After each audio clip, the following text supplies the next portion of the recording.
Bienvenidos a La Caverna del Emprendedor, el podcast de emprendimiento y actualidad, donde hablaremos sobre las noticias del mundo que nos rodea, sin mitos ni gurús. Buenos días, tardes, noches a todos y bienvenidos de nuevo una vez más a La Caverna del Emprendedor. Hola Pablo, ¿cómo estás? Encantado de estar aquí un día más. Un día más, una semana más. Hemos empezado cumpliendo, ¿no? Al final, semana a semana. Cosa muy habitual en nosotros, cumplirlo todo, plannings, fechas. Exacto, es lo que siempre queremos. Bueno, gracias a todos los que nos estáis viendo y oyendo un día más. Siempre se agradece. Recordaros de nuevo que los que nos estáis viendo tenéis un QR aquí arriba, a ver que se vea bien, aquí arriba, en el cual os podéis apuntar a la comunidad de WhatsApp, así que os recomiendo encarecidamente que lo hagáis, es gratis. Y a los que nos escuchéis posteriormente en formato podcast, pues nada, vais a lacaverna.es y ahí tenéis unos enlaces directos para poder apuntaros. Y así estáis al tanto del todo y podéis preguntarnos cosas, podéis mandarnos audios, podéis decirnos lo que queráis y luego nosotros veremos si lo publicamos, ponemos vuestro audio o respondemos a vuestra pregunta o no. Si es de haters como Juanma, probablemente no respondamos, ¿no, Pablo? A ver, es que nos da miedo que nos saquen las costuras, que nos desnuden de esa forma. Entonces intentaremos ocultarlo bellacamente. Lo haremos muy, muy bellacamente, que nadie nos intente pillar. Así que, bueno, hoy tenemos unos temas bastante interesantes porque estas semanas están pasando muchas cosas. La verdad es que Pablo me lo están poniendo muy fácil para sacar los temas. Es más, lo más difícil está siendo filtrar las cosas que no vamos a sacar, porque esa parte es bastante difícil. Igual que otras semanas no sabíamos de qué hablar, estas están siendo bastante fácil. Sí, la verdad es que hay bastante actualidad y creo que podemos verlo y comentarlo. Y hay cosas que necesito que traduzcamos a nuestro día a día y a nuestro lenguaje. A mí personalmente son temas que esta vez me resultan muy interesantes. Pues vamos a ello, vamos con el primer tema para no entretener más a la audiencia. Correcto. Más de medio centenar de ataques por parte de los hutíes, que son un grupo insurgente de Yemen, a embarcaciones que atraviesan el Mar Rojo. El Mar Rojo es la puerta de entrada al Canal de Suez. Esto ha hecho que las principales navieras del mundo, que llevan nuestras mercancías, interrumpan sus operaciones por esta vía. La crisis está amenazando a nada menos que 135.000 millones de euros en intercambios comerciales entre Europa y Asia, además de ser la ruta más utilizada para el transporte de petróleo. Si esta crisis se mantiene unos 2 meses, se estima que se acabará notando en los precios y en la inflación, puesto que los costes de transporte pueden incrementarse hasta en el 100% al tener los barcos que rodear África por el sur. Tema geopolítico complicado que vamos a traducir para cuñados. Exacto. Bueno, esta es la noticia. Situación complicada, al final, para los que igual no tenéis muy claro en qué afecta esto. Bueno, gran parte del comercio que viene hacia Europa cruza por el Canal de Suez en vez de dar la vuelta por el sur de África. ¿Por qué? Porque esto ahorra a los barcos, sobre todo a los que salen de la zona de la península de Arabia, entre 15 y 20 días de viaje y les ahorra entre 18 y 25.000 kilómetros. Esto es una barbaridad que puede implicar mínimo el 60% del gasto de combustible. ¿Vale? Prácticamente el 15%, ya no hablamos del comercio Europa-Asia, sino el 15% del comercio marítimo mundial pasa por este mar. Y ahora mismo se estiman, aunque depende del sitio donde lo lees, dicen una cosa u otra, pero se estima que los fletajes, o sea, los envíos desde Shanghái, se han triplicado en coste. Entonces, no es un problema menor. De hecho, Estados Unidos ya está lanzando su propia coalición militar para poner orden en la zona. Situación complicada, ¿eh? A ver, hay muchas variables. También hay que tener en cuenta un poco, yo en estas cosas siempre soy un optimista irrecuperable. Hay que tener un poco en cuenta dónde venimos. Los costes por contenedor, como decías, Alberto, se han triplicado. El contenedor de 40 pies creo que ahora está a unos $4.600 cuando viene de estar a 1.500. Pero es que con la crisis logística que generó la pandemia del coronavirus llegó a estar a 14.000. O sea, aún estamos, por lo que muchos expertos, entre los cuales yo no me incluyo, apuntan, aún estamos lejos de tener un verdadero problema, aunque todo depende del tiempo que dure esto. Para España, para nuestra Españita y concretamente para la región mediterránea en la que nosotros vivimos, hay tanto de amenaza como de oportunidad, porque ahora la entrada al Mediterráneo de los barcos que llegan desde Asia y que tienen que bordear África es el estrecho de Gibraltar. Entonces parece que en el puerto de Valencia, en Algeciras, en Barcelona, ya se está notando un aumento de actividad, porque pasan a ser los puertos en los que estos barcos hacen escala en detrimento de clásicos como el puerto del Pireo. Parece que por ahora los analistas están más o menos tranquilos, aunque insisto en que depende del tiempo que dure esto.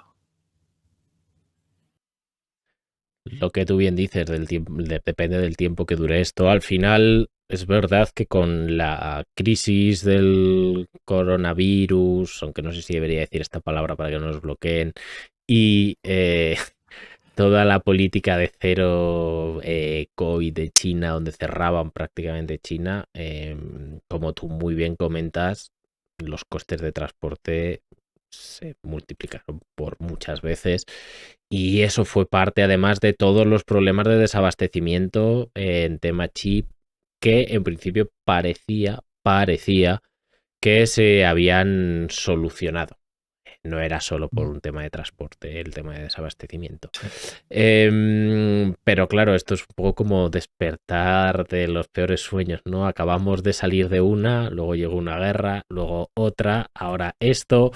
Creo que esto a medio plazo está afectando a la globalización y lo que ahora llaman desglobalización, ¿no? O sea, cada vez te das cuenta de que es más insensato depender un poco solo de productos de la otra esquina del mundo porque no sabes qué puede pasar entre medias, ¿no? Ya no solo que tengas problemas con el productor, sino lo que puede ocurrir en ese transporte. Es que quizá antes fuimos un poco ingenuos, ¿no? Estuvimos muchos años con la producción deslocalizada y nunca pasaba nada, ¿no? Entonces era un modelo económico o era un modelo de producción o logístico que necesariamente implica que nunca ocurra nada en rutas de miles de kilómetros y que ese equilibrio, que quizá ahora nos estamos dando cuenta que era más frágil de lo que pensábamos, se mantuviera indefinidamente. Entonces, a lo mejor cabe empezar a preguntarse si merece la pena volver a producir cerca, aunque sea un coste superior, e interpretarlo como una prima que uno afronta por eliminar determinados riesgos. Es cierto que en 3 años está pasando de todo. Esa pandemia de la que usted me habla, la guerra el conflicto armado de otro país que supongo que tampoco podremos mencionar para que no nos cierren el canal. Y ahora esto. Son 3 años de acontecimientos muy disruptivos, como se dice ahora, muy traumáticos, frente a 20 años antes en los que nunca había pasado nada. Pero bueno, este es el riesgo de trabajar que tu esquema logístico y de distribución y de abastecimiento incluya ese tinglado, esas distancias, ese equilibrio tan fino. Claro, al final, más que entrar en esta crisis particular de la que honestamente me declaro bastante desconocedor, no sé exactamente qué pasa ni por qué pasa, simplemente es el hecho de, oye, un grupo insurgente de un país pequeño a 5.000 kilómetros de aquí puede afectar a que ya no solo que tu coche tenga o no tenga gasoil, sino a que las cosas que vienen de China, que es prácticamente el 80% de lo que compramos probablemente, no lleguen o aumenten de coste. Entonces, al final, yo creo que es un poco abrir los ojos o intentar que todos veamos que todo es mucho, el equilibrio es mucho más delicado de lo que De lo que ha parece. parecido, sí. De lo que ha parecido mucho tiempo, ¿eh? Sí.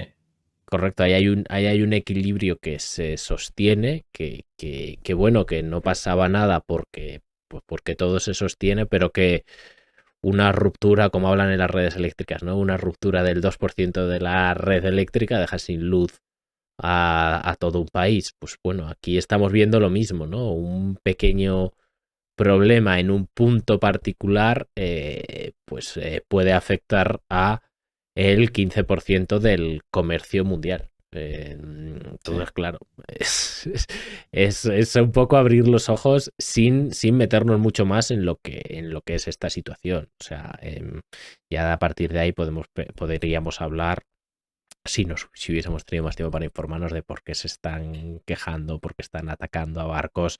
Bueno, un poco hemos leído sobre eso, pero bueno, tiene algo que ver con lo que está pasando un poco más arriba en Israel, pero bueno, ahí está. Bueno. Pero bueno. Creo que deberíamos despedirnos de todo el mundo porque hemos mencionado un determinado virus, conflictos armados, Bueno, nos van a cerrar. Bueno, ya está. Gracias a todos. Gracias. De todos los modos, lo estamos intentando hacer con mucho respeto y reconociendo que no tenemos ni idea de políticamente lo que está pasando ni quién tiene razón. O sea, simplemente cómo puede afectar a la economía, que ahora que parece que la inflación estaba entrando, fuera como fuese, un poco bajo control o no estar tan desbocada, esto, si no se soluciona en unos meses, puede hacer que los productos de importación vuelvan a subir de precio, que el gasoil, la gasolina, el petróleo, pero bueno, gasoil, gasolina, el gas, todo lo que usamos para coches y para calentarnos y para generar electricidad vuelva a subir de precio, y que volvamos a escuchar en el telediario, oye, la electricidad otra vez en máximos, la gasolina otra vez en máximos. Sí. Así que bueno, este es el tema de las últimas semanas. Ya veremos cómo se desarrolla, pero cada vez se nos acumulan más cosas encima. La actualidad nos supera. Nos supera. Eso es así. Y la siguiente noticia, afortunadamente, como no ha pasado nada, es mucho más divertida. Bueno.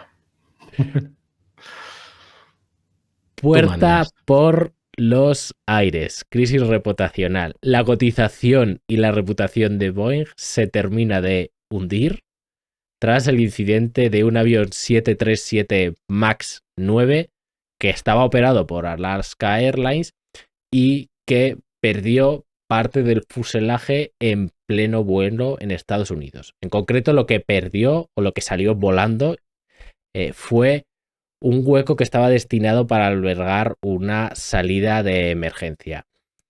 Afortunadamente no había nadie en esos asientos, o sea que no le pasó nada a nadie ni nadie salió por el agujero que se creó. Y bueno, tanto Alaska como United Airlines, que son las empresas o las aerolíneas que más aviones de este tipo tienen, reconocen que en las primeras inspecciones realizadas en estos Boeing han encontrado tornillos y otros componentes sueltos, es decir, no estaban apretados, ¿vale? Esta situación, ¿a qué nos devuelve? Nos devuelve a aquella crisis que tuvo Boeing hace unos años con los 737 más, fue en 2018 y en 2019 murieron 346 personas porque se estrellaron varios de estos aviones. De momento, este modelo de avión está en tierra y no va a despegar hasta que se aclare la situación. Hay actualmente 215 aviones de este modelo a nivel mundial. Lo más curioso de toda esta historia es la foto que han hecho dos buenas personas de Alaska en su jardín, donde estaba la parte de la puerta que faltaba. Les cayó al jardín de atrás. Esa es la situación. Bien. O sea, lo primero que me llama la atención, Alaska tiene unas líneas aéreas. Eso me parece maravilloso. Me parece Pero bueno, vuelve a ser, yo creo que en los últimos programas estamos teniendo, o por lo menos yo lo veo así, una llamada un poco a replantearnos el mundo que hemos creado, y me voy a poner súper filosófico, desde el final de la Segunda Guerra Mundial. Vale, crisis reputacional para Boeing y tal, y todo lo que queramos. ¿Cuántos fabricantes de aviones en el mundo hay? ¿3? Bueno, grandes, básicamente dos, que podríamos considerar grandes. Boeing, que es el americano, y Airbus, que es el europeo. Vale. Luego hay más, pero si tú vas a las grandes aerolíneas, básicamente o son aviones Airbus o son aviones Boeing. Estamos hablando entonces de supergigantes. ¿Qué va a pasar? Que dada esta crisis reputacional, Boeing va a cerrar. ¿Y quién va a fabricar y vender aviones? ¿Todos Airbus? O sea, hemos generado un sistema económico en el que hay, y no deja de tener cierto entroncamiento con el tema de la semana pasada y Gotham City y Grifols. Estamos generando gigantes que son muy difíciles o que es muy complicado abarcarlos, por decirlo de cierta manera. Yo entiendo, afortunadamente no hay muertes que lamentar, pero a nivel de mercado y estadístico, con todos los vuelos que hay al día en el mundo, y creo que podemos inferir que si hay dos fabricantes y les atribuimos a cada uno el 50% de la cuota de mercado, el 50% de esa salvajada de decenas, cuando no cientos de miles de vuelos diarios que le podríamos atribuir a aparatos fabricados por Boeing, que haya habido un problema en uno, es a nivel de mercado, de sistema económico y a nivel estadístico es completamente irrelevante. Bueno, el tema aquí es que no han tenido un problema en uno, es que llevan bastantes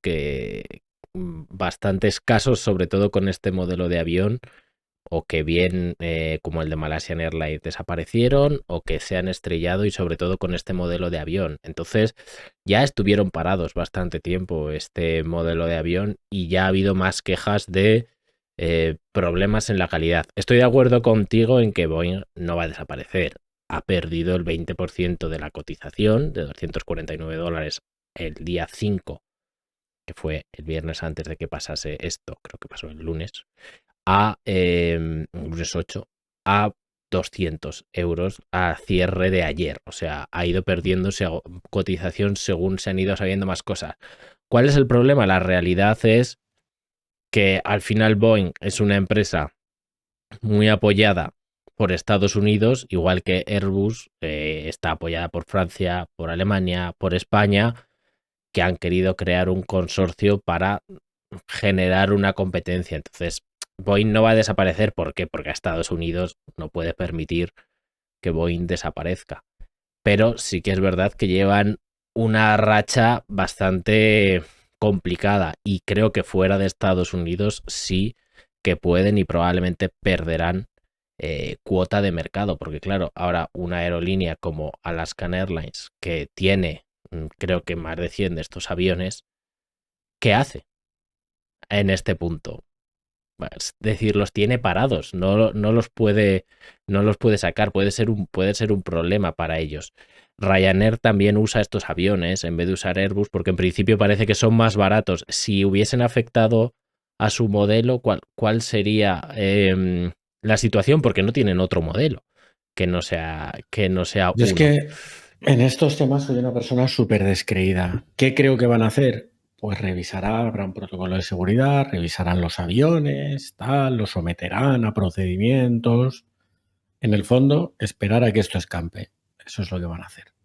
Sí, estoy de acuerdo, ¿eh? O sea, revisarán los tornillos, igual que hicieron lo básico que fallaba, que la otra vez debía de ser algún tema de software y de cables. Bueno, pues este modelo, pues resulta que tenía los tornillos sueltos. Vale, pues eso no lo vio nadie. Entonces, sacarán un comunicado y comentarán que Alaska Airlines opera con los más altos estrictos, con los más altos niveles de seguridad y de tal, y no sé qué, y esperar a que esto escampe. Al final, el accidente, por ejemplo, que comentabas tú de Malaysia Airlines, ¿cuándo fue? no sé si fue en 2018 o en 2019. 4, 5, 6 años. En 6 años debe haber habido decenas de millones de vuelos con aviones de Boeing. Es un riesgo que las grandísimas empresas asumen. Sí, o sea, no es de decir que esto es un desastre, pero es verdad que va pasando sobre el mismo modelo y sobre todo pasa más frecuente sobre la misma compañía. Entonces, a medio plazo probablemente el gobierno de Estados Unidos ejercerá presión, pero si tú eres Malaysian Airlines, que no tienes nada que ver con ninguna de las dos compañías, pues puede que en un momento dado decidas inclinarte por, oye, pues voy a coger Airbus, que me ahorro este problema, porque al final probablemente aquí Alaska Airlines no tenga absolutamente ninguna culpa, es lo más probable. O sea, si a ti te dan una parte del fuselaje que se supone que es fija porque no es una salida de emergencia con los tornillos mal puestos, pues probablemente no sea algo que tú tengas que revisar hasta que no pasen X años y tengas que deshacer el avión. Entonces, no lo sé, lo desconozco. Entonces, claro, al final es algo que por lo menos parece que el mercado le está echándole la culpa a Boeing por la bajada de la cotización, y también al proveedor de este componente en particular ha bajado todavía más. Es que, insisto que yo soy súper descreído y soy súper perverso, pero el mercado le está echando la culpa al que mejor puede encajarlo.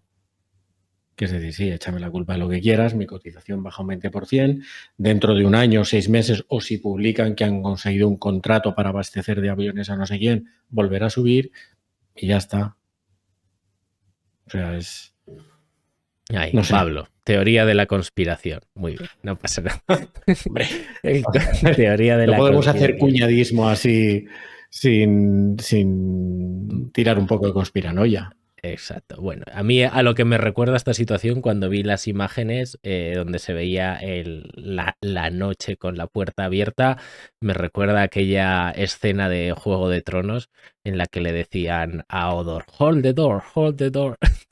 Se abría al final con la puerta abierta y yéndose, muy ridículo todo. Y la otra imagen que no tiene desperdicio buscarlo es esta pareja ya mayor de Estados Unidos haciéndose un selfie con la puerta del avión en su jardín de atrás. Eso no tiene desperdicio. Tú estás tranquilamente haciéndote una barbacoa y bebiéndote una cerveza y te cae la puerta del avión.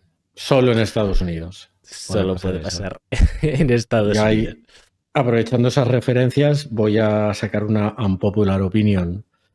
Comencé a ver Juego de Tronos, vi 4 temporadas, no me gustó y no me parece una buena serie. A partir de ahí, vengan los comentarios. A ver, no voy a ser yo quien te lleve la contraria. Al principio, las 3 primeras, bien. Luego eso fue un poco de capa caída. La última no tiene ningún sentido. Por favor, criticadnos todo lo que queráis. Eso es así. Aún así, la imagen del gigante sujetando la puerta en un avión de Alaska Airlines, esto me genera felicidad. En general me genera felicidad. Correcto. a miles de metros de altura. Me genera mucha felicidad el pensar que podría haber pasado eso, la verdad. Sería Correcto. genial. Espero que todos tuviesen los cinturones de seguridad o que se agarrasen bien a algo. Así que, Exacto. así que bueno, nada, esperemos que lo revisen todos bien y que nada, y que para futuro aprendamos. También os digo, tampoco hay muchas más opciones. Parece ser, por lo que leí no hace mucho tiempo, que cuando se dejó de enviar piezas a los rusos, ellos intentaron hacer con su propia empresa aviones y no les estaba siendo posible o no les estaba haciendo fácil, así que tampoco creo que sea posible sustituir a un Boeing de turno si las cosas no No. funcionan. No, claro, es que pensemos en las barreras de entrada que tiene semejante mercado. O sea, nada más y nada menos que fabricación de aeronaves con fines comerciales. O sea, no quiero pensar ya a nivel legislativo el calvario que tiene que ser, ni tan siquiera plantearte eso. Estos ya no son negocios de un mercado perfecto, estos son negocios, son prácticamente instituciones cuasi públicas, por más que coticen en un mercado, porque necesitan el apoyo de los países. No, aunque tú tuvieses el dinero de Elon Musk, no creo que te pudieses montar un competidor de Boeing aunque quisieses. No, no creo. Bueno, pues bueno, seguro que con el dinero de Elon Musk no necesitarías el de muchos ricos, no solo el suyo. Bueno, Exacto. pues vamos al siguiente tema, si te parece, tema candente. Perfecto. El gobierno ha acordado con los sindicatos una subida del salario mínimo interprofesional del 5%. Ahora mismo se sitúa en 1.134 euros en 14 pagas, o lo que es lo mismo, 15.876 euros al año. El número de trabajadores que se van a beneficiar de esta subida asciende a 2,5 millones de personas. Lo llamativo llamativo o no, es que por tercer año consecutivo la patronal no firma el acuerdo de subida del salario mínimo interprofesional. La última vez que la patronal lo firmó fue en 2020, cuando pasó de 900 a 950 euros al mes. Lo que sí que es llamativo es que la subida del 5% es, en parte, o se hace entrever que es un castigo a la patronal por no querer firmar una subida que les propusieron del 4%. ¿Por qué la patronal no quería firmar esa subida del 4%? Porque le pedían al gobierno que se pudiese trasladar esa subida a los precios de las contratas públicas. Como el gobierno no aceptó esto, la patronal no firmó y entonces como castigo el gobierno dijo, pues subimos el 5 en vez del 4. No sé si he hecho bien el resumen, Pablo. Yo creo que sí. Yo pienso muchas cosas a este respecto. Las voy a soltar todas y cada una en una dirección. A ver, que esta subida afecte a 2,5 millones de personas significa que había o que hay a día de hoy 2,5 millones de personas que cobran menos de 15.800 euros brutos al año. Creo que eso es una lectura muy potente. Creo que Dura. eso es una lectura muy potente. Creo que es también muy potente pensar que la patronal no, o que hay gente a quien no le parece bien que alguien gane, que le parece demasiado, en cierto sentido, 15.800 euros brutos al año. Yo creo que si tienes una empresa a la que le supone un problema esto, tienes que pensar qué empresa tienes. Ahora abandono mi discurso bolivariano y digo que me parece aún más fuerte que el propio sector público, que contrata empresas privadas para hacer aquello a lo que no llega, se niegue admitir una subida en el 5% del importe de los contratos que paga para hacer ese tipo de trabajos. Yo he trabajado, nosotros, mejor dicho, hemos trabajado para el sector público y lo abandonamos. O sea, cuando venció nuestro, no era contrato, sino cuando venció el último concurso al que nos presentamos, se nos volvió a contactar, no puedo decir aquí qué entidad, ni quién, ni nada, y dijimos, mira, pagas miseria. Yo, con eso que tú pagas, no puedo pagar un sueldo decente a la gente que trabaja aquí. Él lanza muchas cosas.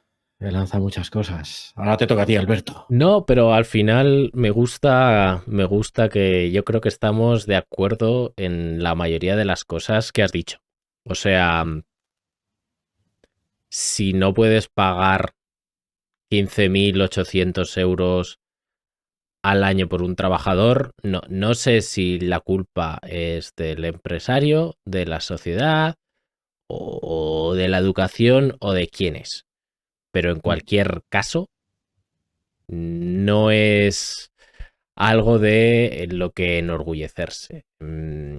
Es decir, yo creo que si queremos aspirar a tener un poco de riqueza, pues tenemos que ser capaces de que la persona menos productiva del país pueda producir 15.870, que en verdad serán casi 24.000 euros, que es el coste total con la seguridad social. Porque no nos olvidemos que en España estamos ocultando que el empresario paga del 30 al 40% más de tu sueldo bruto.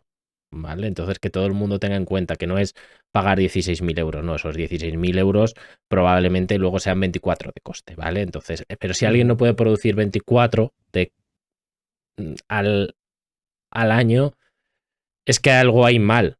Esta es mi opinión, ¿vale? Entonces, aquí pero en cambio tengo una duda. O sea, es decir, vale, ok, tú tienes una empresa que no puede producir eso, pero también de quién es la culpa.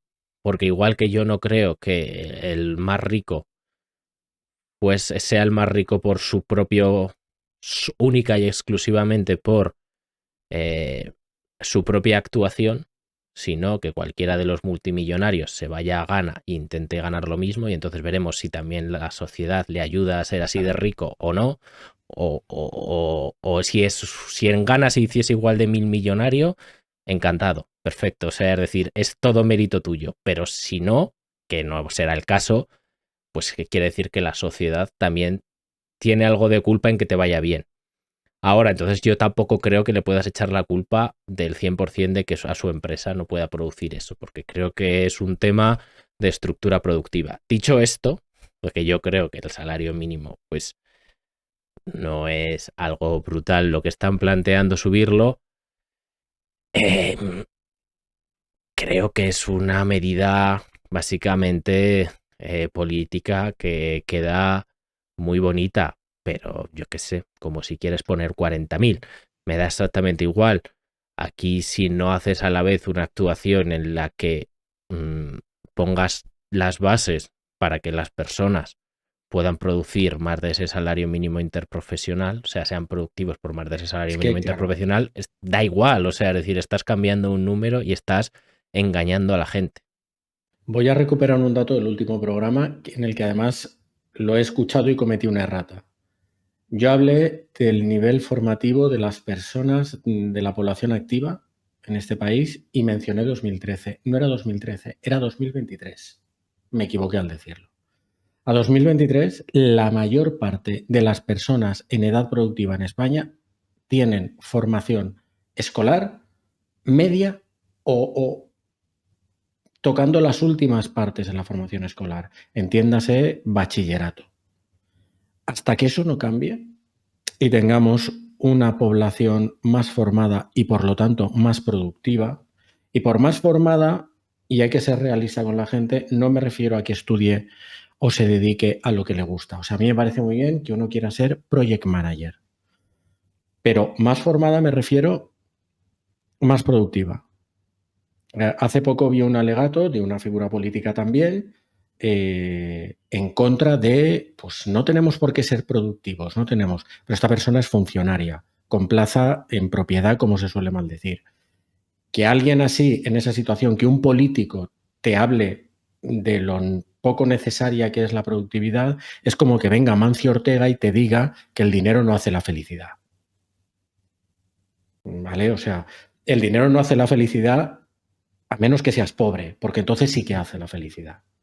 La productividad no es necesaria a menos que no seas productivo, porque entonces sí es necesaria. No tenemos una población formada, por lo tanto no podemos esperar grandes mejoras de productividad. Por lo tanto, no podemos esperar crecimientos de las remuneraciones y del sueldo acorde a ese crecimiento de la productividad que no se va a dar.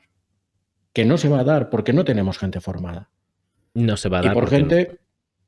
por gente formada, ¿a qué me refiero? Ingenieros, médicos, cirujanos, matemáticos, project managers, auditores, no. Me refiero a una formación profesional real, eficiente, que forme, valga la redundancia, buenos profesionales, vuelva a valer la redundancia. A eso es a lo que me refiero. Alemania es el país que es y España es el país que es porque los médicos alemanes son mejores, no. ¿Los ingenieros alemanes son mejores? No. Los diseñadores, España es un país que rezuma creatividad. ¿Qué diseñadores de moda, qué chefs, qué tiene este país? Tiene absolutos números uno. ¿Qué es lo que tiene Alemania que no tiene España? ¿Qué generó Alemania a partir del final de la Segunda Guerra Mundial que no generamos nosotros? Gente que trabajaba en fábricas. BMW, Mercedes, Porsche, Bosch, el fabricante de componentes electrónicos, cualquier marca alemana industrial que es su punto fuerte que podamos pensar, no tiene ingenieros mejores que nosotros. Tenía gente, y sigue teniéndola, en fábricas, brillante, buenísima. Ese es el bueno. En Alemania, y el que gana dinero proporcionalmente a lo que hace porque es muy productivo, es el operario de fábrica, no el director general, ni el CFO, ni el responsable de marketing. Porque cuando fabricas algo de tanta calidad, el marketing se hace solo. Y ese es el problema. Entonces me parece una medida muy estética subir un 5% los sueldos y envolverse en determinadas banderas y decir que esto va a ayudar a vivir mejor a 2,5 millones de personas. Lo que ayudaría a ese 2,5 millones de personas a vivir mejor es estar mejor formadas. Eso les ayudaría a vivir mejor. Y por lo tanto ser productivos. Y por lo tanto generar valor con su trabajo. Eso es lo que les ayudaría a vivir mejor. Esta medida, por hacerlo un poco gráfico, es como si quisieses aumentar la esperanza de vida por encima de 80 años y pones por ley que está prohibido morirse antes de 80 años. Claro. Genial, vale, pues perfecto, ok. Pero al final, si pones un sueldo de 15.876 euros mínimo al año y alguien, y yo estando a favor, o sea, es decir, y alguien no produce o no es capaz de producir esos 15.876 euros al año, hay dos alternativas. O una, o que no tenga trabajo y que pierda el trabajo, o dos, que alguien de los que gana mucho más de 15.876 euros al año les subvencione. Y aquí están pasando las dos. Al final, no sé cuánta gente se habrá ido a la calle por las subidas del salario mínimo interprofesional. Igual no son tantas como algunos economistas decían, de todo el mundo se va a ir a la calle, pero sí que es verdad que por el otro lado, en parte todos los demás lo están subvencionando. ¿Cómo lo subvencionas? No te dan una subvención por tener a un trabajador al salario mínimo, pero si empiezas a buscar ayudas a empresas, ayudas de recuperación de no sé qué, ayudas de fondos europeos de no sé cuántas, al final lo estamos pagando entre todos. No se ha ido tanta gente a la calle porque en el fondo lo que le estás dando a la gente es miseria. Son 30 euros, 40 euros al mes y muy pocas empresas cierran por eso, porque no nos olvidemos, es un 5%, es muy poco. Lo que pasa es que un político ante esta situación tiene dos opciones. Una reforma del sistema educativo y una inversión en educación que te va a dar resultados en la siguiente generación, es decir, dentro de 20 años, cuando los políticos que están ahora, y hablo tanto los que gobiernan como los que están en la oposición, hará años que habrán desaparecido políticamente hablando, O sacar esta medida que entra con efecto retroactivo el 1 de enero y me apunto el tanto ya. Tú quieres aumentar la esperanza de vida de la población, con el ejemplo que tú ponías, tienes que reducir el tabaquismo, reducir el alcoholismo, reducir los accidentes en carretera, reducir la tasa de suicidios, que un día podríamos hablar de eso. Puedes hacer todo eso, vas a tardar muchos años en revertir inercias que ya vienen heredadas, o puedes sacar una norma que diga, oiga, no se puede usted morir antes de los 85 años. Y eso es lo que está pasando. Exacto. Entonces, al final, no estás atacando el problema, estás como mucho subvencionando la miseria. Y ya está. O sea, que los que más generen paguen un poco a los demás y les des papipas a través de un sistema extraño en el cual cobrar más impuestos o generar más deuda en verdad, pero luego a cambio dar subvenciones a las empresas menos productivas para que puedan seguir manteniendo esto con ideas muy raras y al final generas una red clientelar horrible que hace que esto cada vez sea menos eficiente y cada vez sea más difícil incluso mantener esa miseria, que son los 15.876 euros al año. Creas eso en las empresas poco productivas y a las empresas más productivas no las vas a hacer cerrar. No las vas a hacer cerrar porque les estás atacando la línea de flotación, pero poco. Entonces dices, pues bueno, pues al final lo que yo quiero, yo político, que es salir diciendo 2,5 millones de personas van a cobrar algo más al mes, no deja de ser cierto. De una forma muy perversa, pero no deja de ser cierto. Es cierto, es cierto. Y sinceramente tampoco creo que sea el fin del mundo. Tú mismo has dicho es el 5%. Sí que es verdad que desde el 2018, que estaba en 735 euros, hasta ahora lo han subido un 54%, que en términos reales creo que es poco más del 20% porque ha habido mucha inflación. Pero bueno, aún así es una subida significativa.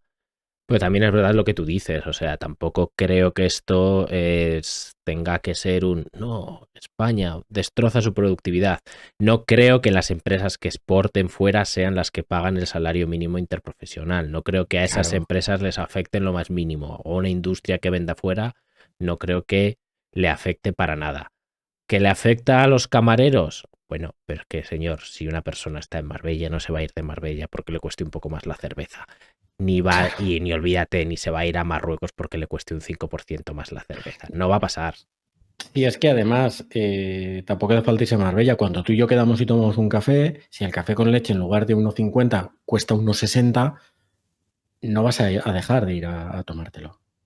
Entonces, es factible absorber el impacto de la subida del SMI. De hecho, tú lo has dicho, en términos reales, en 5 años ha subido un 20% y no ha habido ninguna hecatombe y no ha pasado nada. No ha pasado nada. No se ha hundido esto, no hay una guerra civil, no estamos como en Ecuador, o sea... Pero hay un problema de fondo educacional y formativo que no se está atacando. No se está atacando. Entonces... No, porque se está solucionando como siempre comentamos. A lo que se ataca es a las cosas que están de cara a la galería y que tienen una exposición en el corto plazo. Pero las cosas reales que es, pero ¿y por qué hay tanto fracaso escolar? Pero ¿y por qué la gente no es productiva? Pero ¿y por qué no se invierte más? Pues bueno, en esas cosas nadie se está metiendo. Oye, hay que defender, proteger a las pequeñas y medianas empresas y tal. ¿Eso qué quiere decir? Pues básicamente que puteas a las grandes. Si puteas a las grandes, la gente es menos productiva. Pues no nos olvidemos. Educación, hay que hablar de si esto lo metemos o esta asignatura no la metemos. Nadie está pensando en, oye, ¿cómo hacemos a la gente más productiva? Que igual no es lo que queremos, igual, bueno, pues si no es lo que queremos, pero por lo menos que se hable de que no es lo que queremos. No lo sé, o sea, no me engañes. Al final lo que veo yo esto un poco es un engaño. Y luego ves comentarios como este líder sindical, que no voy a decir su nombre, que sale diciendo los empresarios son unos rácanos. Yo qué sé, no sé si los conocerá de algo porque llevará liberado sindical 50 años, creo que no habrá trabajado un día en su vida. Pero es que además, hablo también respecto a la semana pasada vimos que el 55% de las empresas en España son un autónomo. Es un autónomo, que ahora me gustaría hacer una mención a ese tema. Yo a este señor le diría, ¿qué empresarios? Si no hay. ¿Qué lo estás diciendo? ¿En quién estás pensando? ¿En Amancio Ortega? ¿En Juan Roch? Si esos son tres, ¿qué empresarios me estás contando?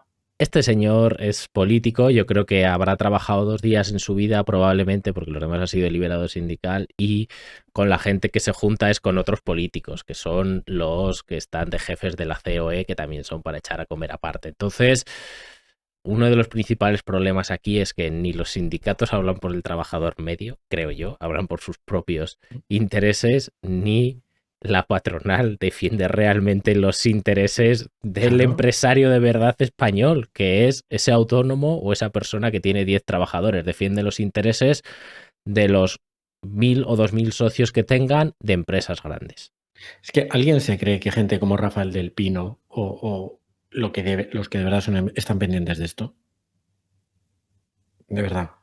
O sea, alguien se cree que esta medida está tocando esa línea de flotación. Es que es absurdo. Es absurdo. Yo a veces cuando busco datos, y estoy aprendiendo muchísimo en este programa, porque cuando busco datos para documentarme es terrible. Yo cuando vi el nivel formativo de la gente de este país, se me vino el mundo abajo y dije, pero que no ha lugar al debate sobre la productividad. No ha lugar. O sea, hasta que no tengamos gente formada, no podemos hablar de mejoras de la productividad. No tiene ningún sentido. ¿Cómo va a mejorar la productividad alguien que tiene la EGB en mis tiempos o la ESO en los vuestros? ¿Cómo va a mejorar la productividad a esa persona? ¿Qué le van a decir? No, ahora vas a ganar 30 euros más al mes. Pues bien, pues perfecto. Ya está, Genial. y ahí nos quedamos. Sí. Pero al final, claro, pero la productividad ya no es solo la educación, es algo mucho más complejo que requiere de todo un sistema. Igual que antes hablábamos de, oye, cómo un problema en un pequeño punto de la red de transporte puede afectar tanto a los precios y a la llegada de productos, aquí es lo mismo. O sea, la productividad no depende solo de lo que un empresario decida o de lo que un trabajador haya estudiado. Hay una completa red de incentivos, inversiones que se han ido haciendo y que se han ido construyendo y de redes, o sea, de propias redes de trabajo que se han ido construyendo con el tiempo y que son bastante más delicadas de lo que parecen. ¿Por qué la industria se concentra en ciertos sitios? Pues porque en esos sitios se concentran todos los proveedores, empieza a surgir industria y ahí es mucho más eficiente, tienen los trabajadores, tiene todo y es mucho más eficiente que la industria del mueble se concentra en tal sitio, que la industria del plástico se concentra en tal sitio y normalmente pasa porque se acaba generando un ecosistema que ayuda a esto. Esto no tiene nada que ver con que el trabajador X haya estudiado o con que el empresario Y sea muy bueno. Ese mismo empresario, si se va a Por Soria, por poner un supuesto. ejemplo cercano, se comería los mocos. En cambio, se va a un sitio donde haya una industria del plástico desarrollada y probablemente le iría muy bien. Entonces lo que yo quiero decir es que aquí tocamos cosas que no, o sea, subimos el salario mínimo, perfecto, pero por favor podemos pensar realmente en cómo se construye una economía productiva. El problema de esto es el de siempre, hay que pensar a 20 A largo años. plazo, claro. Pero además que en economía está todo inventado. Y vivimos en los tiempos de Internet. Coge los países más productivos del mundo y mira a ver por qué son tan productivos. A lo mejor es que saben hacer magia o han hecho un pacto con el diablo, pero vamos a suponer que no. Puedes coger Alemania, puedes coger Corea del Sur, países con altas tasas de productividad. ¿En qué se basa esa productividad? Probablemente, y no soy un conocedor profundo de la economía de estos países, allí no sea necesario la negociación de un salario mínimo. Y no es que los empresarios de estos países sean altruistas que quieren regalar el dinero a sus trabajadores. Probablemente allí haya una cultura de la generación de valor y de la remuneración que ello conlleva. Entonces, pues sí, pues es muy estético. Y como no han querido pactar, pues ahora el 5%. O sea, estamos hablando del 1% sobre 15.000 y pico euros. Eso también es un cachondeo, ¿eh? Y esto yo sí que lo voy a criticar enormemente. O sea, marcan normas siempre que ellos mismos no cumplen. O sea, el Estado marca normas Bueno, que se ponen bueno.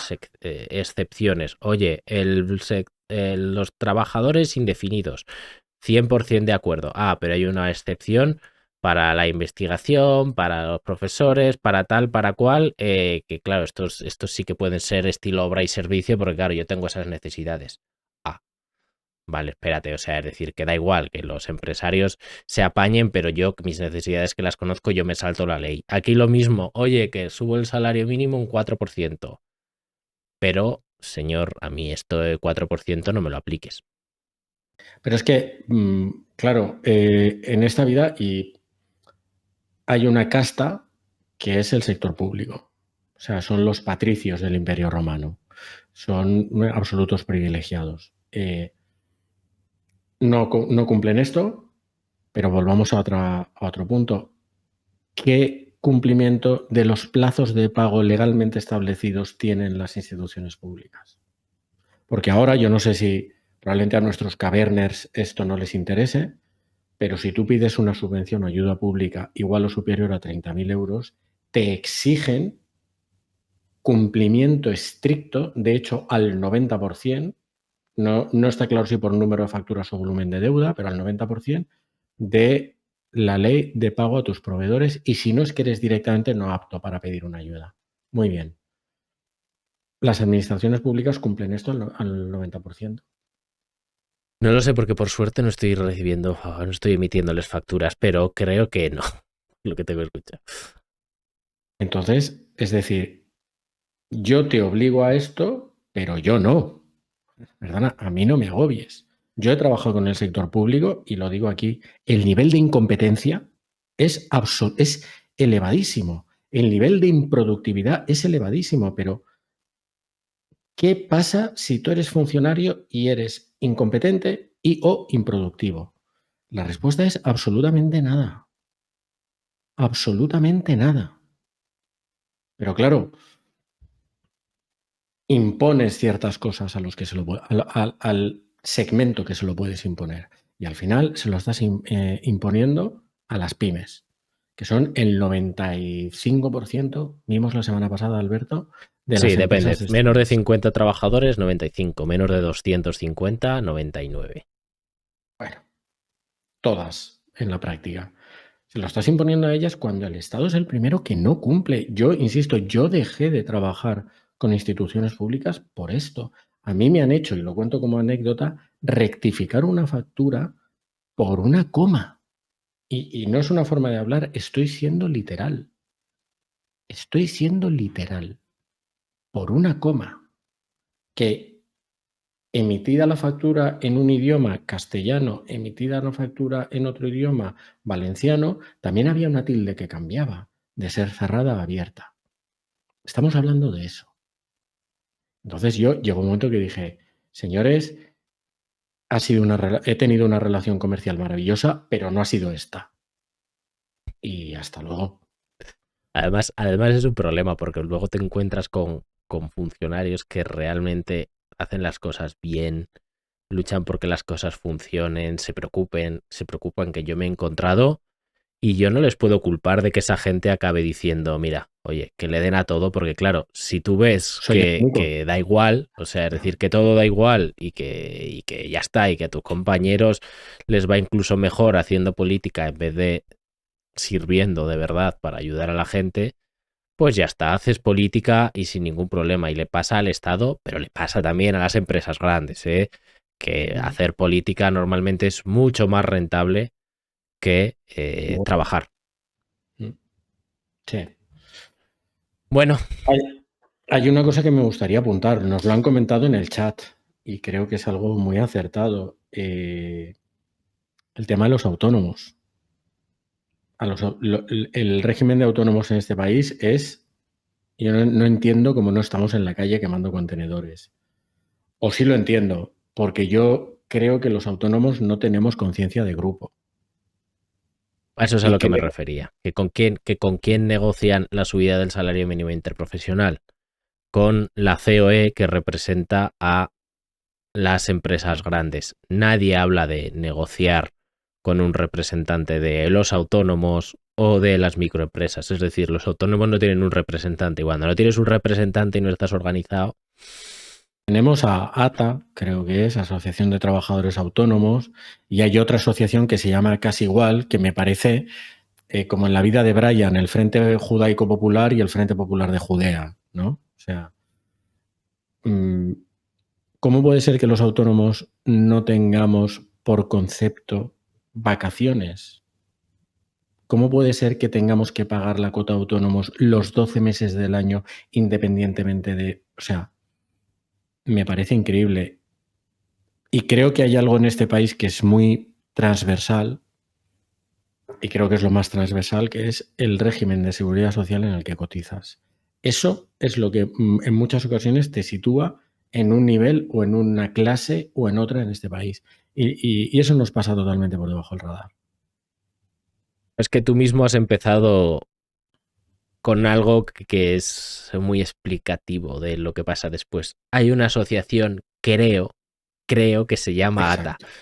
Creo. O sea, tanto tú como yo somos, aunque tengamos empresas, somos autónomos al final porque pagas por el régimen de autónomos, algo que me equivoque. Es decir... Sí. Entonces, creo.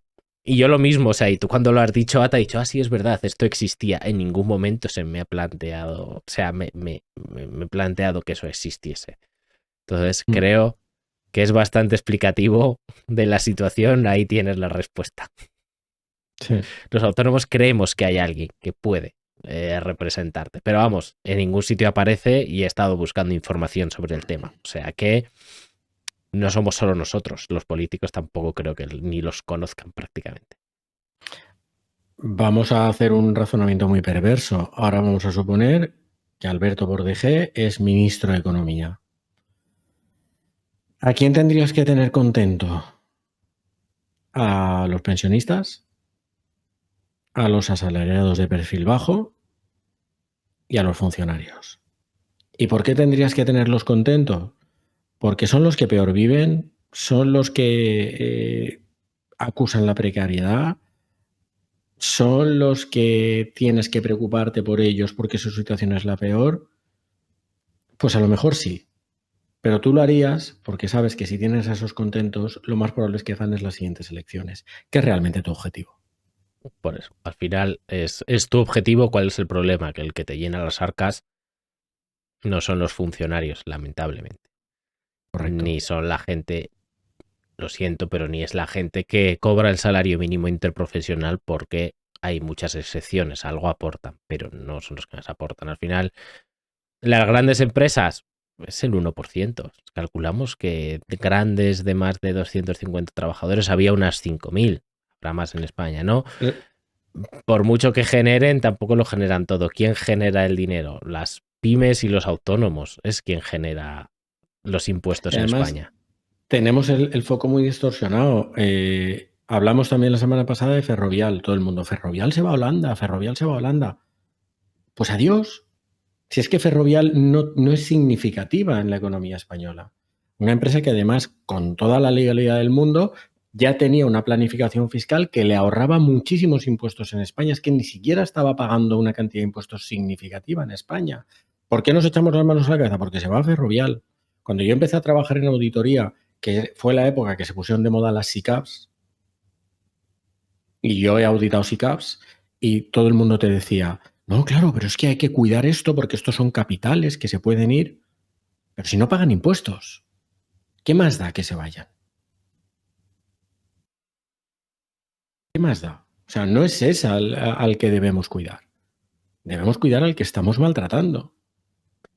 Tienes que cuidar a tu tejido productivo privado, que es el que te produce para luego pagar impuestos y que puedas ofrecer los servicios que luego tienes que ofrecer. Está claro. O sea, no te digo que desatiendas a los demás, pero si maltratas a los autónomos, pues bueno, pues igual hasta el año 2020, por poner un ejemplo de un año, pues oye, pues si tú eres, con todo el respeto, fontanero, haces muebles o eres albañil, pues tienes que trabajar en España. Claro, ahora, si tú eres asesor financiero, o eres diseñador, o eres lo que sea, y maltratas a todo este tipo de autónomos de servicios que mañana cogen y se te van a Portugal, a Andorra o a Lituania, Estonia, pues bueno, pues a ver, en España se vive muy bien, pero el dinero también ayuda. Entonces, no es que te amenacen de, oye, pues que se piren. Bueno, ya sí, pero ostras, si todo el mundo se va, algo estaremos haciendo mal, ¿no? O sea, opino yo. Sí, lo que pasa es que para mí el verdadero problema es que pese a ello, en España la mayoría somos fontaneros, electricistas. Correcto. Entonces, a esos, el verdadero daño que les estás haciendo es que con el panorama que les pintas, la complejidad que tienen las relaciones con las administraciones públicas y los costes, el fontanero que podría contratar a alguien porque el negocio le crece y va a decir, oye, pues yo podría tener una persona que me ayudara, que yo dejara en una obra trabajando una vez lo hubiera dirigido y yo me voy a otra, te dice, quita. No me agobies. Sigo a mi marchita y ya está. Y entonces lo que estás es estrangulando ese posible crecimiento. Eso es lo que estás haciendo. Correcto. Sí. Eso es lo que verdaderamente estás haciendo. No puedo estar más de acuerdo. En España es muy caro crecer. Contratar ese primer trabajador, y os lo digo por experiencia, ese primer trabajador que no es socio, ese segundo trabajador que no es socio, es un salto tremendamente complicado porque pasas de, vale, soy yo y me hace... No en nuestro caso, ¿no? O sea, porque igual nosotros tenemos los conocimientos, pero cuando ves a un autónomo, soy yo y me hace 4 cosas la gestoría a... De repente tengo riesgos, de repente tengo nóminas, de repente tengo tal, y empiezas a acumular registro horario, un montón de tareas y de obligaciones que además cuando ves realmente lo que te cuesta una persona y dices, yo ahora estoy ganando 3.000-4.000 euros, si me va muy bien, claro, pero una persona para que venga a cobrar el salario mínimo es que se me come la mitad y además tengo todos estos gastos, ese salto en la realidad es casi imposible de superar para el trabajador, el que hemos estado hablando, fontanero, electricista X, Y o Z, es muy difícil de superar el salto de ser autónomo a tener trabajadores. Y lo entiendo, porque además si no tienes una formación, de repente te ves en que has pasado de ganar 4.000 euros porque te va muy bien y trabajas mucho, a decir, bueno, he crecido un poco teniendo esta persona, pues que de repente tengo 3.000 y pico euros de obligaciones al mes, que aunque haya crecido, es que son cosas que tengo que gastar sí o sí, y que luego no puedo despedir, y que luego... Entonces es un salto difícil, que no digo que no tenga que ser así, solo digo que yo comprendo también que haya tantos autoempleados. Claro, pero es que reflexiona al viento. ¿Cómo puede ser que tenga el mismo coste el primer trabajador que contratas que el número 500? ¿Cómo puede ser que tenga el mismo coste la primera casa que te compras que la quinta porque te has hecho millonario? Esas cosas son ridículas. Es decir, porque el primer trabajador yo ayudaría a que la gente contratase a ese primer trabajador para que creciese. Oye, que luego te va mal. Vale, perfecto, que pues ya está, cierras tal cual. Pero por lo menos que le des a esa persona que está creciendo que tenga la oportunidad. Y lo de las casas es otro animal que, bueno, ya tenemos TikToks que funcionan, sí que es verdad. No, es que hay ayudas y va a ser tu primera vivienda. ¿Qué me cobras? ¿El 9% en vez del 10%? Creo que en Valencia es el 9 o el 8 en vez del 10%. Y si además tengo menos de 35 años, o sea, vale, yo entiendo que le cobres el 10 o el 20, cobrar lo que te dé la gana a alguien que compra y vende las casas para hacer una inversión. Vale, ok, o sea, no quieres que la casa sea un activo de inversión, entonces meto el palazo. Bueno, pues podríamos discutir si tiene sentido o no tiene sentido. Pero ostras, que estés criticando cada 2x3 a los fondos buitres que tienen las casas, que tal y que cual, y que vaya una persona a comprar su primera vivienda y les hables el 10% por una vivienda usada o le cobres un IVA que no es, que el IVA de las cosas de primera necesidad, ¿sabes? O sea, es decir, que es la primera vivienda, Sí, que y estás tú lo has haciendo. dicho, le compras una vivienda usada sobre la que ya cobraste impuestos porque alguien la compró en primera instancia.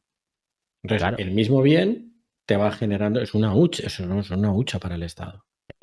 que al final Eso es un poco como, bueno, pues que va a ser mi primera vivienda donde voy a vivir. Entendería incluso que dijeses, oye, hasta 300.000 euros está exento para la primera vivienda, ¿vale? Luego a partir de ahí, si eres rico tú, pues apáñate. Hasta eso lo comprendería, pero no que te vayas a hablar el 9%, ostras, el 10%, ostras, no estamos diciendo que queremos que la gente tenga casa. Claro, claro. Entonces, pues eso, hablemos luego de productividad, eso todo lo que queramos. O sea, a mí me parece completamente absurdo. Y me parece grave que compremos determinados mensajes. Y me parece grave que, por ejemplo, los autónomos no nos movilicemos y no veamos que lo verdaderamente transversal es eso. Porque a lo mejor a otras personas que son autónomas las vemos muy diferentes a nosotros porque se dedican a otra actividad, a otra historia completamente diferente.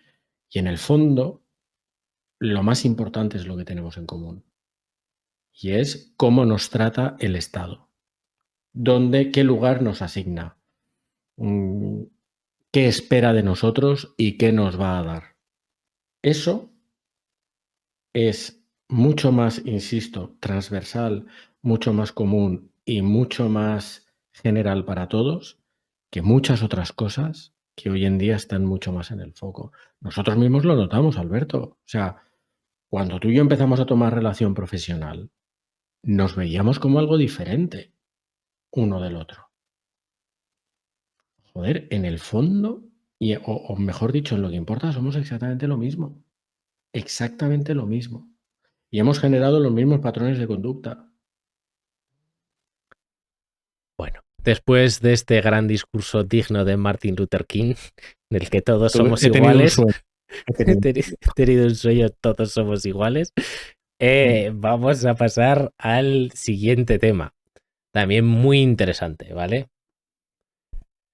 Se aprueban 11 ETFs, fondos de inversión, para los que no sepáis la nomenclatura, ETFs de Bitcoin al contado, por el regulador americano, la SEC, la Security Exchange Commission, que tras una derrota judicial en la que el juez decía que la SEC estaba siendo caprichosa y arbitraria, duras declaraciones, Gary Gensler, que es el presidente de la SEC, tiene que reconocer que ha perdido una de las batallas que tiene contra Bitcoin. Gary Gensler alegaba que no podía aprobar los fondos al contado sobre Bitcoin porque el Bitcoin es un mercado no regulado y que podía ser fácilmente manipulable y por lo tanto no podía garantizar la seguridad de los inversores. ¿Cuál es el problema y por qué tachan a la SEC de caprichosa y arbitraria? Pues que en 2021 la SEC aprobó y aceptó un ETF sobre el futuro, el valor futuro del Bitcoin. Y la excusa para aceptarlo era que, bueno, estaba cotizando el futuro sobre el Bitcoin en el Chicago Mercantile Exchange y como esto era un mercado regulado, pues él podía aceptar un ETF sobre el futuro que estaba en el mercado, en el Chicago Mercantile Exchange. ¿Qué es lo que pasa? Que el valor de ese futuro en realidad tiene que tender en su vencimiento al valor del Bitcoin. Entonces, indirectamente, ese futuro tiene exactamente, o debería de tener, si está bien diseñado, los mismos problemas de seguridad que tiene el Bitcoin al contado. Por lo tanto, el juez ha dicho que la excusa para no aprobar los fondos sobre Bitcoin no es válida y que tiene que autorizarlos. Al final, después de cosas un poco bizarras como que hackearon la cuenta y anunciaron con la cuenta de Twitter, X, antes Twitter, hackeada, que se habían aprobado, luego lo desmintieron, pero el mismo día lo aprobaron. Resultado, tenemos 11 nuevos fondos de inversión cotizados, ETFs, sobre el Bitcoin. José Carlos está todavía de resaca desde el viernes. Tenía razón José Carlos, hay muchos reírnos de él, Muchos reinos de él, pero hoy en el recreo lo ha dicho, ¿eh? Hoy en el En el recreo lo ha recreo. dicho y nosotros hemos tenido que reconocerlo poniendo su foto en la miniatura con los ojos de láser. De verdad. De verdad. ¿Cuánto odio hay en la cabeza? Bueno, Pablo, ¿qué opinas de los ETFs de Bitcoin? ¿Tú ya estás holdeando o no estás holdeando? Yo siempre he holdeado porque tengo mentalidad de tiburón y mi mindset es el correcto. Me levanto a las 5 de la mañana hoy y lo tengo clarísimo. ¿Haces 57 burpees? ¿Burpees al fallo? Correcto. ¿Mm? Burpees al fallo y por supuesto ni un fucking croissant. Ni un fucking croissant. Y luego inviertes en ETFs del Bitcoin. Correcto, correcto. A ver, lo primero que yo te pediría, Alberto, que explicaras el primero para mí y luego para cualquier persona que pueda escucharnos o vernos. ¿Qué es un ETF? Vale, vamos a ver si lo intentamos explicar sin cometer muchos errores. Flexea de tus Exacto, conocimientos. flexeo. Sin cometer muchos errores, pero para simplificarlo, ¿vale? Un ETF es un fondo de inversión, ¿vale? Que se puede comprar y vender en bolsa como si fuese una acción, pues como si compras una acción del Santander o de Telefónica o de Grifols, tan de actualidad estas dos últimas, ¿vale? Entonces, al final, ¿qué es lo que es? Esto es un capital, una especie de sociedad que tiene, me lo invento, 100, 200, 1000, 10.000 millones de euros y que compra ciertos activos. Hay ETFs sobre índices.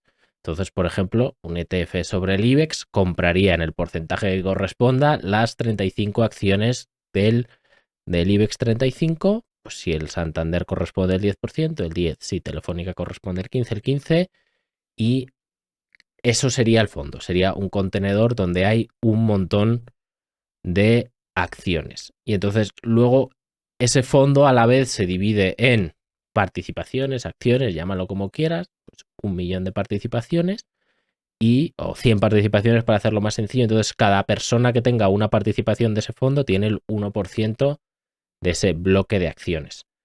Y se puede comprar y vender en el mercado como si fuese otra acción normal. Entonces, ¿qué es lo que es? Es, llamémoslo, un agregador, algo que simplifica comprar y vender activos financieros, o bien porque compras diversos tipos y los juntas en una misma cajita y luego vendes esa cajita por partes, o bien, como en el caso del Bitcoin, aquí no van a agregar diferentes cosas, simplemente lo que hace el fondo es, en principio, si no me equivoco, es comprar esos Bitcoin, y para que tú no te tengas que dar de alta en un exchange o hacerte una cartera y comprarlos tú y aprender cómo funciona eso, pues para que sea tan sencillo como, oye, en este fondo tenemos 100 Bitcoin, entonces cada participación va a ser un 1%, cada participación corresponde a un Bitcoin. Es tan sencillo como darle un botón en tu plataforma, en tu broker, y compras una acción, una participación de ese ETF que te da un derecho a tener un porcentaje de todos esos Bitcoins. Entonces es una forma de llevar sobre todo a clientes institucionales, que son pues fondos de pensiones, otros fondos de inversión, etcétera, que no podrían invertir por regulación en Bitcoin, pero sí pueden invertir en ETF. Entonces es una forma de que estos fondos puedan invertir en Bitcoin indirectamente, ¿vale? Entonces, esta es un poco la lógica intentando explicarla de forma sencilla. Sé que es un tema complicado, así que bueno, si hay alguna pregunta en el chat, lo solucionamos, ¿vale? Entonces, ahora se abre el Bitcoin a todo un abanico de inversores institucionales que antes no podían invertir en Bitcoin. Y también se abre a un abanico enorme de inversores retail o inversores minoristas que no se iban a abrir una cartera en una plataforma, porque no se iban a abrir una cuenta en una plataforma, o no se iban a aprender cómo se tiene una cartera fría, que no sé exactamente la terminología, José Carlos nos la dirá, en el cual tú compras, pero tú mantienes con una clave secreta, con un Bitcoin, que es algo bastante complejo para el usuario medio o para el inversor medio. entiendo que para un José Carlos, trader de segundo de la ESO, no, pero para el usuario medio es bastante complejo. Entonces, es una manera de hacer llegar a, como suelen decir los americanos, al mainstream, ¿no? O sea, un producto que, bueno, pues que no estaba al alcance de todo el mundo. El comunicado de la SEC es duro. Yo leí unas palabras en las que decían que ellos se veían obligados a autorizarlo, pero ni lo recomendaban ni lo aprobaban. Eso... La SEC ha tenido en estos últimos años una posición muy dura con respecto a tanto los exchanges, en parte con razón, por todos los fraudes que ha habido, como el Bitcoin en general. O sea, se ha ido oponiendo a todo. Pero bueno, sí, continúa. Y la SEC no es... El equivalente sí es, porque sería la CNMV de Estados Unidos, pero Estados Unidos es un país muy liberal. Hay productos financieros que aquí no se podrían comercializar, por ejemplo. Estados Unidos es un país en el que se permite mucho la emisión de muchos instrumentos financieros. Sin ir más lejos, el informe que sacó Gotham City la semana pasada sobre Grifols, emitido aquí en Europa, generaría un aluvión de demandas. Que sí, que Grifols ha dicho que va a emprender situaciones legales, pero lo que quiero decir es que en Estados Unidos se puede decir y hacer muchas cosas que aquí no se pueden decir y hacer. Y en ese contexto, que el regulador tenga una postura tan frontal y solo haya admitido a cotización esto con una sentencia en la mano, una sentencia de un juez, creo que es significativo. Porque al final el riesgo del Bitcoin es la absoluta falta de regulación, que eso a un americano o a un estadounidense le tendría que sonar a música celestial, y por ende la posibilidad de un fraude. Además, creo que la SEC y mucha gente aún se está planteando si un Bitcoin es una divisa o un activo financiero. A ver, yo como medio de pago, Bitcoin creo que se ha demostrado bastante inútil. Pero bueno, por cómo funciona, aún así yo tengo dos opiniones que la gente se va a sorprender, porque en una me voy a enarbolar ahí la bandera Gatsby con la serpiente y en la otra voy a hacer un poco justo todo lo contrario, ¿no? A ver, lo primero, el Bitcoin como tal me parece una tecnología maravillosa. O sea, el hecho de que tú puedas tener, y si se pudiese pagar o almacenar valor con un activo que no depende de que tú tengas confianza en nadie en particular, que esté asegurado por una red de miles y miles de ordenadores, que es prácticamente imposible, y fíjate que lo han intentado de tumbar, y que ningún estado, o en este caso político que se vuelva autoritario, pueda en ningún caso intervenírtelo, me parece una tecnología magnífica y no puedo más que defenderlo. Ahora, dicho eso, vale, podemos ir a las teorías de la conspiración, pero normalmente las regulaciones en los mercados financieros no existen porque haya un mal superior que intenta controlar todo lo que hacemos. Suelen existir porque ha habido fraudes bastante gordos en el pasado.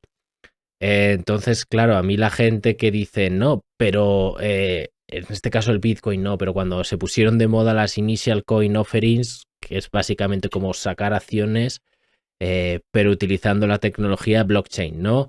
Es que es mucho más barato que la regulación, entonces es mucho mejor. Ya, pero tú tienes que hacer un viaje, tienes que ir de Sevilla a las Américas.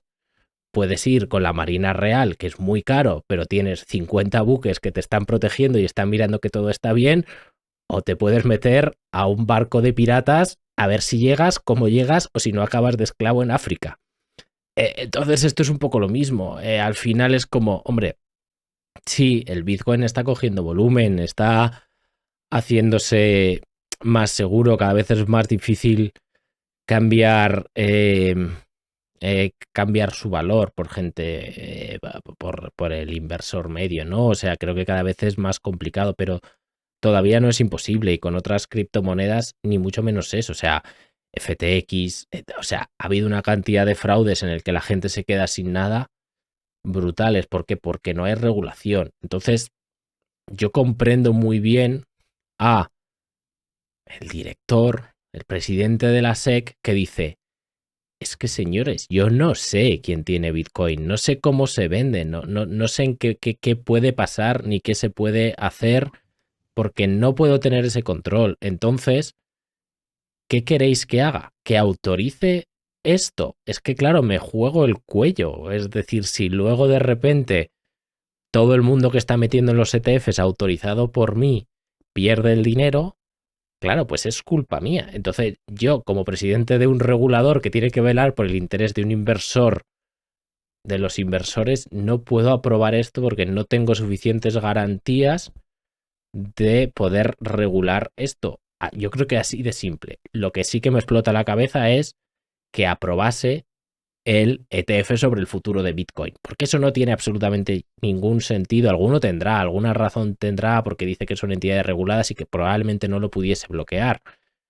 Pero claro, al final un futuro de Bitcoin, para lo que entienda, un futuro básicamente es que tú apuestas, no son inversiones, apuestas lo que va a valer el Bitcoin dentro de 6 meses. ¿Vale? Entonces tú ahora, el futuro de Bitcoin normalmente tendría que estar al precio de Bitcoin, pero bueno, lo que sea, ¿no? Dices que va a valer dentro de 6 meses 10.000 euros. Vale, eso puede variar del precio actual del Bitcoin, pero dentro de 6 meses tiene que estar igual. Entonces, al final, ese producto, el ETF sobre el futuro de Bitcoin, tiene exactamente el mismo peligro que el ETF sobre el Bitcoin en sí, porque los precios tienen que tender a igualarse. Entonces, esa es la parte que yo no entiendo. O sea, y yo creo que es por lo que el juez le da la razón a, no me acuerdo cómo se llamaba la empresa, que... Grey, no sé qué. Sí, Grayscale, que a la que se le denegó el ETF. Es que es un tema técnicamente complicadísimo. Los productos financieros per se ya son complicadísimos. Es muy difícil entrar a invertir en futuros, en híbridos, en derivados, en historias, sabiendo realmente lo que estás haciendo. Cuando digo lo que estás haciendo, voy a decir el riesgo que realmente estás asumiendo. O sea, creo que hay un porcentaje bajísimo de gente que realmente es conocedora de esto. O sea, los mercados financieros son complejísimos, complejísimos. Entonces, claro, ¿qué haces? Puedes decirle, siguiendo con el símil que planteabas tú, puedes decirle al usuario: perfecto, no asumas el coste de la Marina Real, vete con estos piratas que no te cobran por ese trayecto y parecen buenas personas. Pero lo siguiente que le tendrías que decir, o que todos tendríamos que asumir, es: si te pasan por la quilla o acabas de esclavo en África, era lo que estabas asumiendo. Era lo que estabas asumiendo. Con el Bitcoin ha habido escándalos. Uno creo que fue FTX y otro Binance. FTX, y Dios me libre de decir lo que ocurrió o lo que no ocurrió, pero sí parece un escándalo más, o un fracaso o una explosión más, como ha habido en muchos casos, una burbuja que estalla. La Bueno, pero hubo... Binance tuvo problemas, pero bueno, FTX es un fraude al uso, o sea, de, oye, cojo Sí. los fondos y los uso para comprarme casas en las Bahamas, al final, Vale, eso es un delincuente de toda la vida. O correcto, un sea, eso delincuente es de un... toda la vida, pero al no haber regulación lo ha podido hacer, no pasa nada, Correcto. porque, o sea, quiero decir, no pasa nada, sí que pasa, pero que no podemos echarle la culpa a Bitcoin, porque unos años antes tenemos el caso de Madoff Vale, perfectamente regulado. Al final vale. es así, pero es que hace poco pasó con una stablecoin Luna que tenía lo mismo, con las ICOs pasaba cada 2 por 3.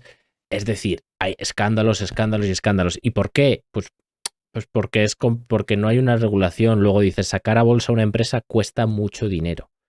Ostras, y aun costando mucho dinero y teniendo eh, todos esos procedimientos para asegurarnos de que todo está bien, sigue habiendo fraudes, como el de GoWex, que hablamos hace poco, pues imagínate si simplemente es un señor que desde su casa con 2 desarrolladores dice, voy a lanzar una initial coin offering, o voy a lanzar una nueva stablecoin. Hombre, Y en el caso de Binance, hay un salpicón, digamos, de blanqueo de capitales. O sea, es que... joder. Es complicado. Es complicado. Y es delicado, mejor dicho. Es delicado. Es muy complicado y tremendamente delicado. Es un mercado que, claro, al final es lo de siempre, ¿no? Inversor sofisticado, como se suele hablar, inversor retail, vale, o sea, si tú sabes lo que estás haciendo y sabes y conoces los riesgos, oye, entrar a Bitcoin, intentar mantenerlo como reserva de valor, pese a su volatilidad, si tú crees en ello, a mí me parece genial. Lo que pasa es que creo que sobre todo con las redes sociales hay mucha gente que desde un punto de vista más político, porque es en lo que creen y liberémonos del yugo del Estado y tal, está haciendo una serie de recomendaciones de inversión, en verdad, llamémoslo como queramos, pero si dices que el Bitcoin es mejor que las monedas, las divisas fiat o las monedas fiat son una mierda, que llevas razón, y que el Bitcoin es lo único que va a mantener el valor, lo que estás haciendo es una recomendación de inversión. Gente que se ha visto 4 vídeos y se ha puesto unos ojos de láser. Entonces, eso para mí es peligroso y yo creo que es lo que la SEC, por tirarle un guante, intenta evitar, mejor o peor. Y se hablaba también mucho, yo leyendo sobre este tema he visto mucha animadversión hacia la SEC diciendo de, no, es que, o sea, se notaba como, es que no creen en el cambio, es que están dinamitando el cambio, tal. Bueno, puede que sea verdad, pero tíos, la realidad es que los juicios que ha empezado en Binance había pufo de blanqueo de capitales, FTX era un fraude. O sea, yo entiendo que queramos que esto funcione. Yo soy el primero que quiera que funcione.